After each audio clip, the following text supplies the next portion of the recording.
Осы саяхаттың шынымен де 8 миллион үнемделді. Біз аяқ астынан осы Қайнан аралына саяхатты жоспарладық аяқ астынан. Сол себепті біз Каспийден бірінші рет тұрады. Каспийден қараса негізі Атлантиске барғымыз келді. Атлантис әлемдегі ең жоғары қызметі, ең жақсы қонақ үйлердің бірі, Қайнандағы ең жақсысы. Сол себепті Каспийден сол қонақ үйдің бағасын қарап едік. 6 күнге бағасы 11,8 миллион. Фермалардан сұрап едік, олардың бағасы 11,8 миллион бірден шықты.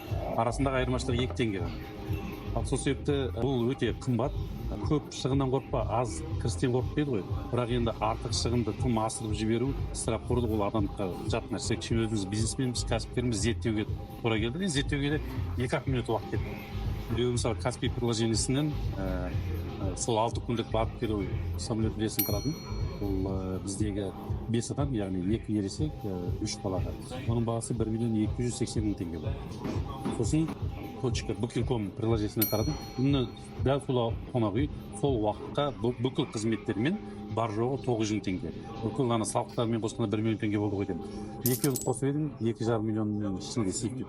Сол себепті мен енді 2,5 миллион қайда, 11,8 миллион қайда.